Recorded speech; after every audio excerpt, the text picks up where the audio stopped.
let us figure out if they're here or not. And you did stand up and say yes.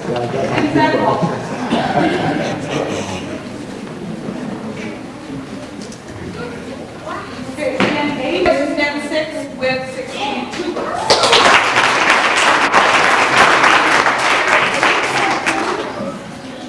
Oh, one more thing. Richard Milady also, selling over 35 books, was entered into a drawing which has several prizes. We held late November, December, he got here in this little team.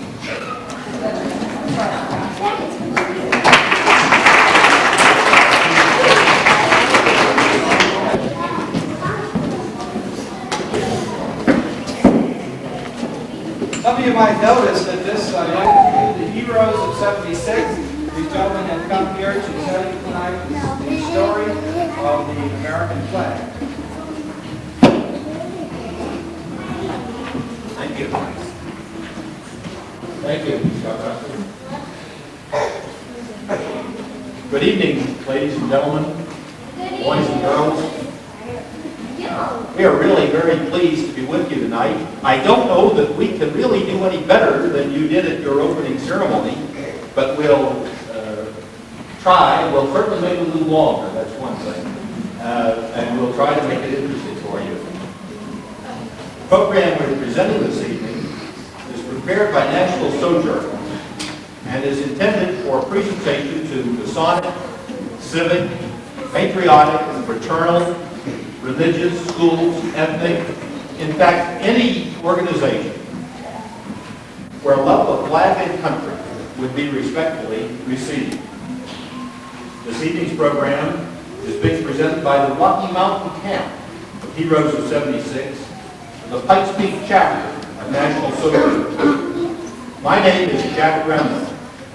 The purposes of National Sojourners are to organize commissioned officers of the uniformed forces of the United States who are master masons into chapters for the promotion of all patriotic aims and activities in masonry, for developing true patriotism and Americanism throughout the nation, and for opposing any influence whatsoever calculated to weaken the national defense. So much love, patriotism, sacrifice are symbolized in the flag of the United States that it is hard for us to realize that it did not have some dramatic moment of birth. Americans, more than most other people, are a flag-conscious nation. The United States was the first country to have a flag day. Earlier this evening, you pledged allegiance to the flag. America was the first country to have a Pledge of Allegiance to the flag. They are one of the few countries that have a flag etiquette code. There have been 27 official stars and stripes that have flown over America, not counting Revolutionary War flags and the many variations of the first flag. In addition to the stars and stripes, these flags have also flown over parts of our country. The Lone Star flag of Texas, the California Bear flag, the Hawaii state flag, the Confederate national flag, flags of the Republic of West Florida, and the following flags of countries: the Russian Empire, Mexico, Netherlands, Great Britain, France, Sweden, and Spain. President Wilson once said, "This flag which we honor and under which we serve is the emblem of our unity, our power, our thought, and power as a nation. It has no other character than that which we give it from generation to generation. The choices are ours. It floats in majestic silence above the hosts that execute those choices, whether in peace or in war. And yet, though silent, it speaks to us. It speaks to us of the past and of the men and women who went before us and the records they wrote upon it. The first flags adopted by our colonial forefathers were symbolic of their struggles in the wilderness of a new land. Beavers, pine trees, rattlesnakes, anchors, and like insignia, together with mottos such as hope, liberty, appeal to heaven, and don't tread on me, were affixed to the different banners of colonial America. Congress authorized our first official flag on June 14, 1777, and it was decided that there would be a star and a stripe for each one of the colonies. And by the year 1792, there were 15 stars and 15 stripes. In 1818, Congress enacted a law decreeing that the flag of the United States be 13 horizontal stripes, alternate red and white, a white star to be added to the blue field upon the admission of each new state. The new star to be added on the 4th of July, following the admission of the new state. When the flag is folded, it forms a triangle, which reminds us that our government is formed in 3 interdependent bodies: executive, legislative, and judicial. There are 13 folds, one for each of the 13 colonies. All are encased in the blue field to remind us that they, as well as we, are under the love and care of Almighty God, a free and united nation. And now, the building of the flag of our country.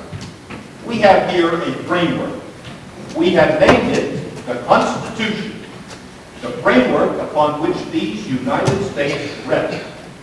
Since we believe our flag is a symbol of the principles set forth in the Declaration of Independence, the Constitution of the United States, and the Bill of Rights, it is a perfect foundation on which to build our flag.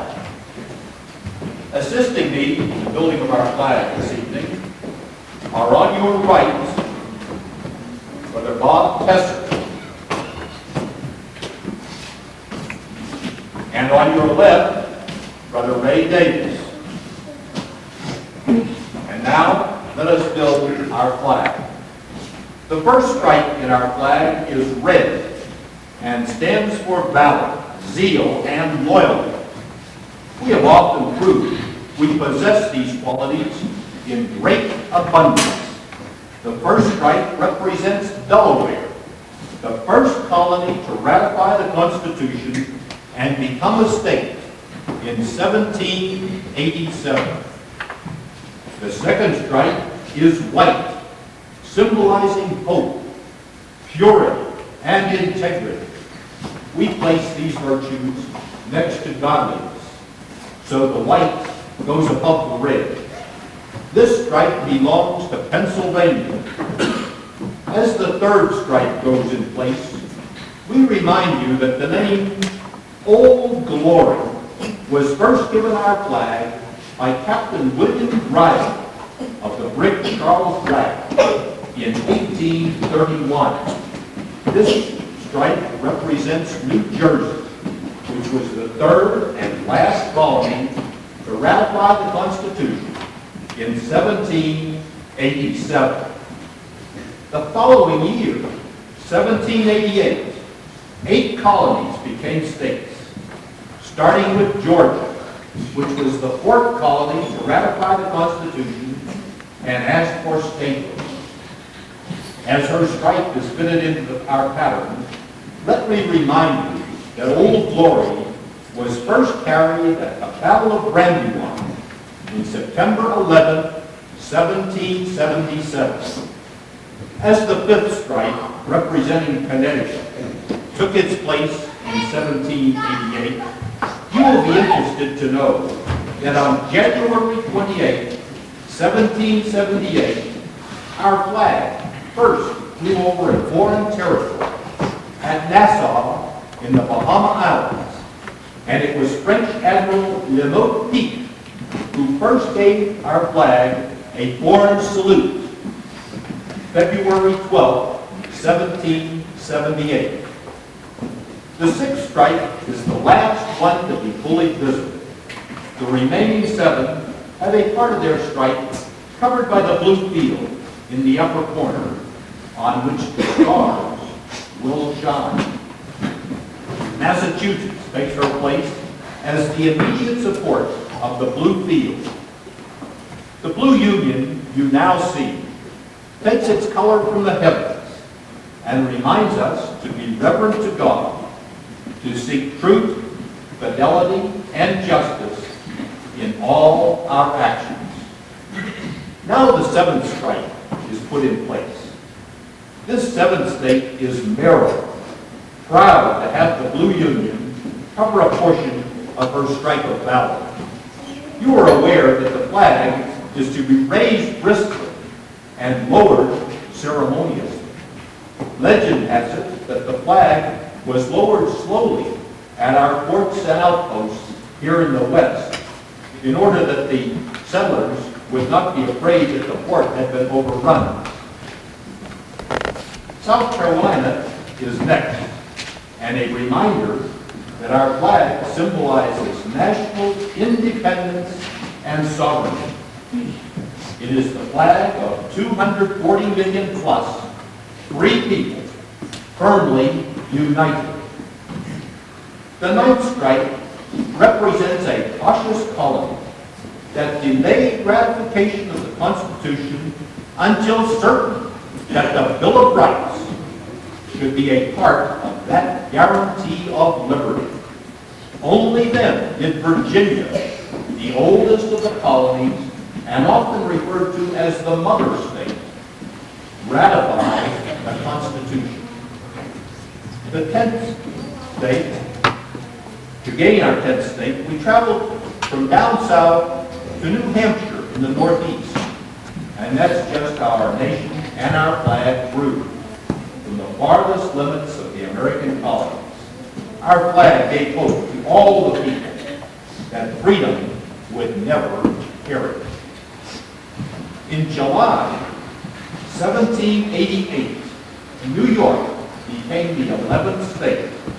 She truly symbolizes hope, for it is here that most of our immigrant citizens first saw the shores of their new country as they entered New York Harbor and in later years saw the Statue of Liberty, symbolizing hope for a new life. In November 1789, by an overwhelming vote, North Carolina ratified the Constitution and joined her neighbors in the new Union. And you see her stripe now being placed in our nearly completed flag. Finally, in 1790, small but proud Rhode Island took her place in the Union, and we placed the 13th stripe at the top of our flag for her. Though not generally known, the first official American flag containing the 13 stripes had in the upper left-hand corner the British Union Jack. The canton with its crosses of St. George and St. Andrew indicated our relations with the mother country until the severance of those ties brought about its replacement with the white stars in a blue field. This flag was called the Grand Union Flag. The flag you now see was hoisted by General Washington in January 1776 at Cambridge, Massachusetts, as the standard of the Continental Army, and was used on many occasions before June 14, 1777, when the Continental Congress convened at Philadelphia, entered into the Journals of Congress one sentence with no introduction or explanation, Resolved that the flag of the 13 United States be 13 stripes, alternate red and white, that the Union be 13 stars, white in a blue field, representing a new constellation. This resolution left unanswered questions of proportion, dimension, arrangement of stars, and the number of points each star should have. These decisions were often left to the seamstress. Folklore has it that Betsy Ross made the first stars and stripes in her Philadelphia home, and the choice of 5-pointed stars and this arrangement could have been hers. The stars in the blue field proclaim this new constellation and remind us once again that we are one nation under God. This flag, which today is most commonly thought of and illustrated in books as the first stars and stripes, was rarely used in that time period. Its popularity now is a tribute to the popularity of certain 19th century artists, Emmanuel Lutz's Washington Crossing the Delaware, Archibald Willard's Spirit of 76, and similar paintings have indelibly impressed the design of 13 stars in a circle on the minds of the American public, despite its doubtful pedigree. Judging from the examples we have remaining from that period, the most common pattern set the stars in rows. This, then, is how our flag was probably arranged at the beginning of our nation. It took the colonies over 2 years to ratify the Constitution. But we must remember that lines of communication were much slower then than now. Actually, 29 months were required to acquaint the 13 colonies with the terms of the Constitution and obtain their ratification. 2 additional stars and stripes came with the addition of Vermont in 1791 and Kentucky in 1792. This flag figured in many stirring episodes. It inspired Francis Scott Key to write the Star-Spangled Banner, which was finally adopted as the national anthem in 1931. It was the first flag to be flown over a fortress of the Old World when Lieutenant O'Bannon of the Marine Corps and Midshipman Mann of the Navy raised it above our stronghold in Tripoli on April 27, 1805. It was our ensign at the Battle of Lake Erie and was flown by General Jackson at New Orleans.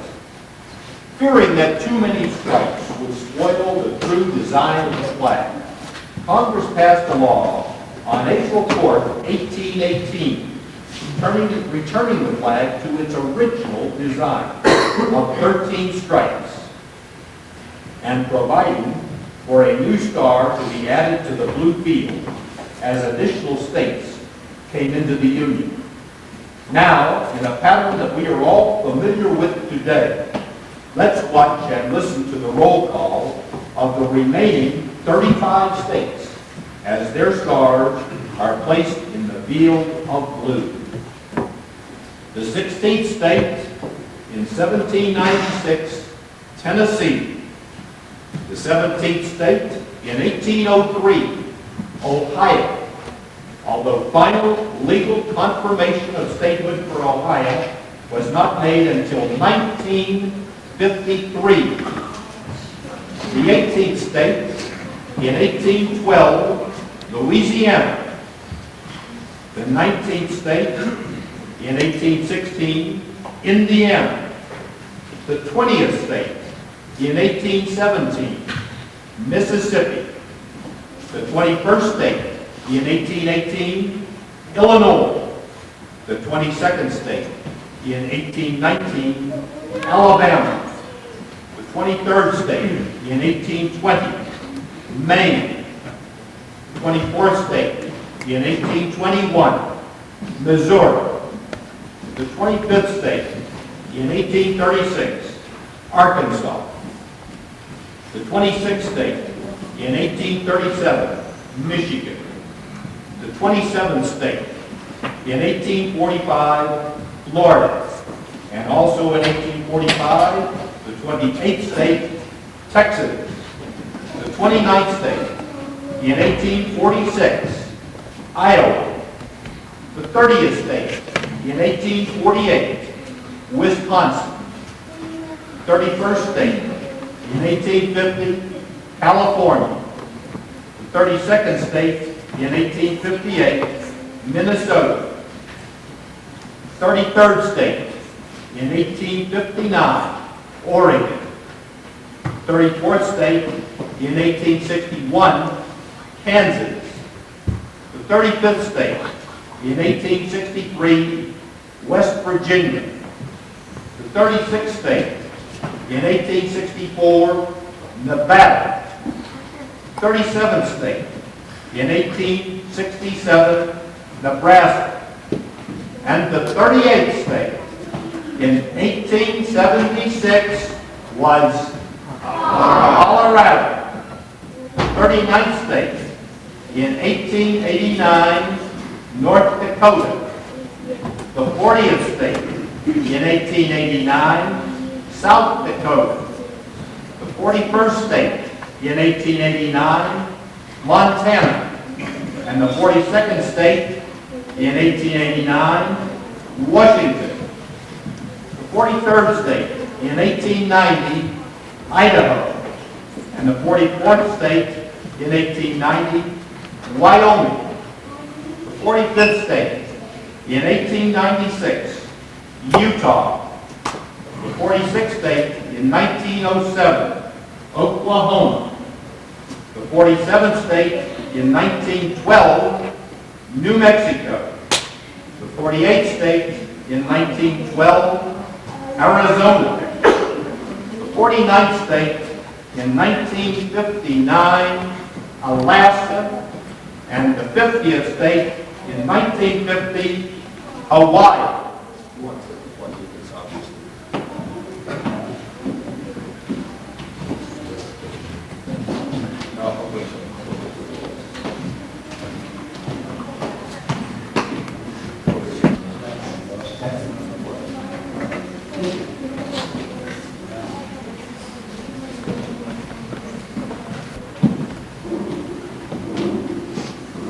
There you see the flag of today in all its glory. Now listen to the message it brings you as Old Glory speaks. I am the flag of the United States of America. I was conceived in the dreams of liberty and in the hopes of freedom. Though I was never an orphan, I was adopted by the Continental Congress in 1777 and proclaimed the national emblem of a nation newly born on this planet, fighting valiantly for survival and destined to bring to all mankind a new concept of life, liberty, and the pursuit of happiness. I have been many places and have witnessed many events in our American history. I was there when they fired the shot heard around the world, when General George Washington became Commander-in-Chief. I was there in the late twilight at Fort McHenry and inspired Francis Scott Key to write the immortal Star-Spangled Banner, now our national anthem. I saw Molly Pitcher take the cannon ball from the hand of her dead husband and help carry on the fight for freedom.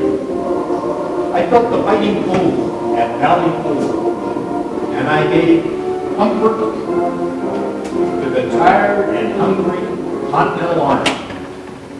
I rode with Ethan Allen in the Green Mountains, and I saw the signal that started the midnight ride on Paul Revere.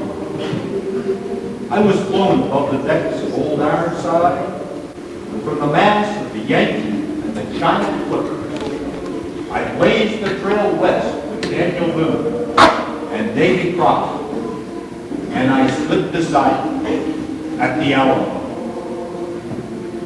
I was carried through the halls of Montezuma to the shores of Tripoli.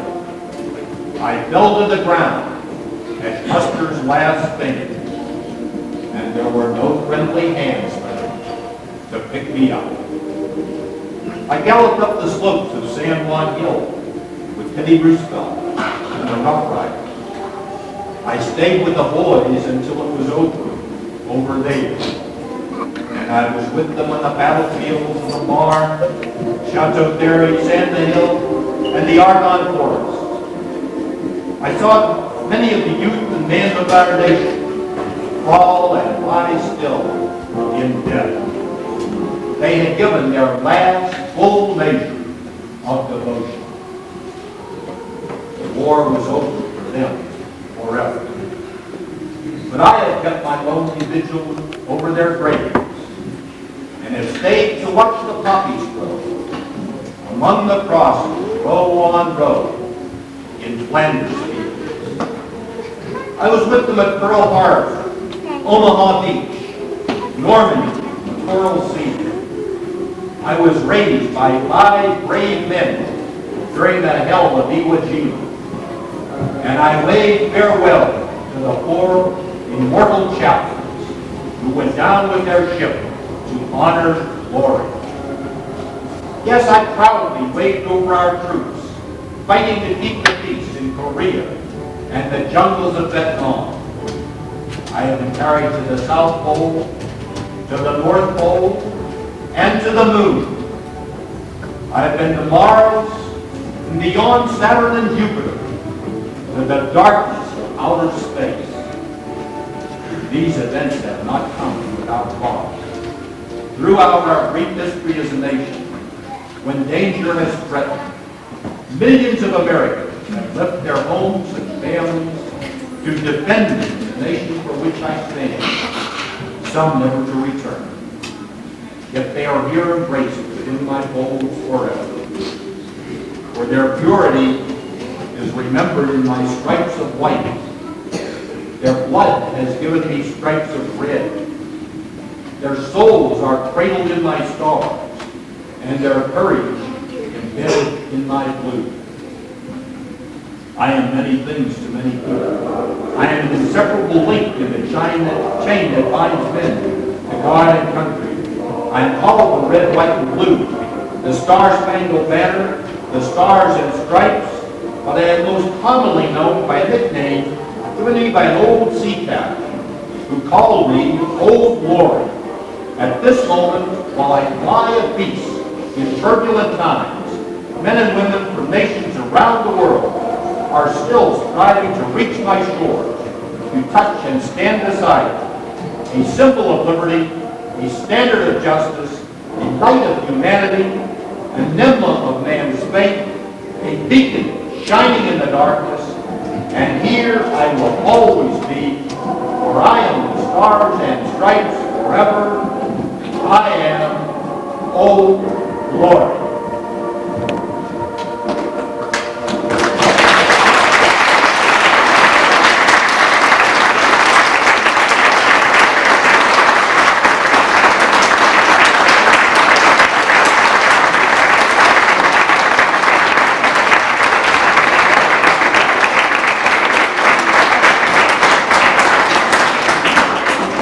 Thank you from the author to the Heroes of 76. We appreciate being here. We'll be around if you have any questions that you want to ask. The Den Awards for the Den whose boys were in fact the recipients of this award. First of all, I'd call up Den 6. Den Chief. Den Chief. Okay, the Den Chief of the dinner. I've got the award for your flag and a pin for your let me get the other 3 here. Den 5 and the Cub Scout Sports Program. For those of you who are new, this is a special program that is sponsored by the Cub Scout organization. This pack does not participate as a pack. We participate as individuals. So if your boys are interested in sports, you might look into the Cub Scout sports activity. Parents here? Here she comes. Okay? So over here with him. And right in front of him, Mom alongside him. Zach Walters. Hey, Zach. Yeah. Get him here. Chris, is that work? Okay, moms, if you want to get a head start on this, you can take the pin off the card. David from.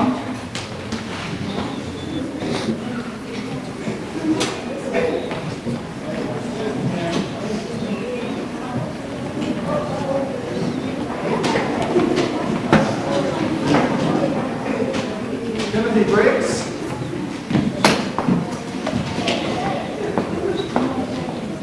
And Michael Crook. Please. Here I am. Are you Michael? Then what you do, guys, you grab a little kid like this and bring him upside down. Put the pen in his pocket.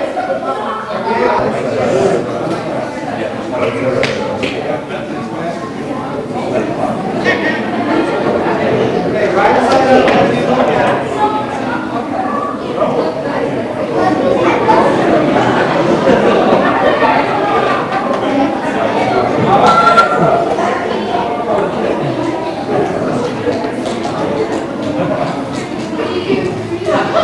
Take your time, Mommy.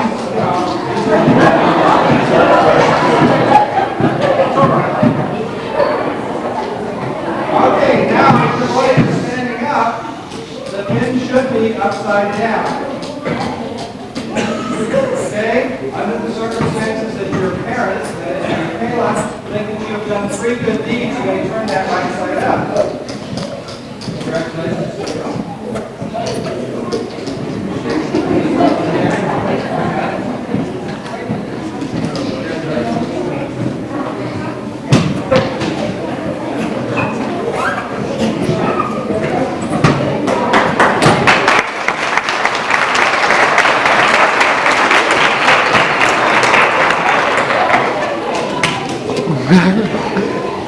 Everybody smile, smile. You're on now, guys. Oh, is that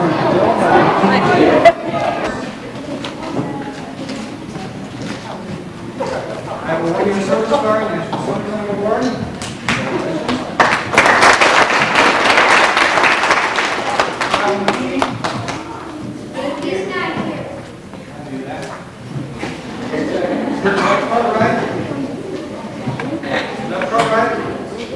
There he is, a one-year service star.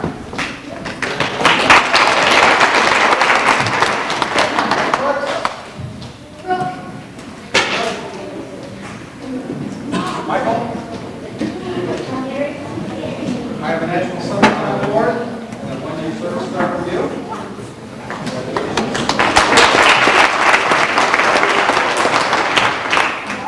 Timothy Briggs.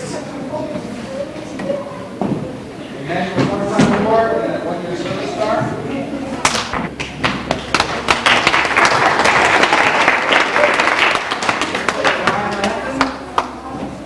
National Summertime Award.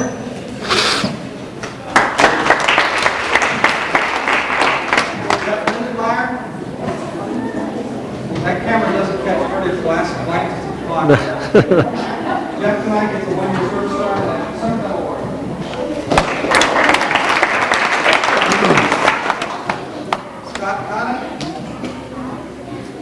Scott isn't here tonight, but I want to show this to you anyway, guys. Those of you who have not heard of one of these, get busy. This is the recruiter script. If you bring a new boy into the pack, you get a recruiter script. Okay? We'll work on that one. Alexander Midlow, a one-year service star.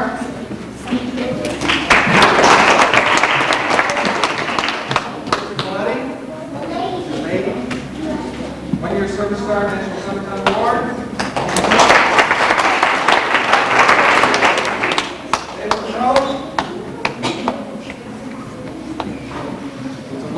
we start, and then summertime will work.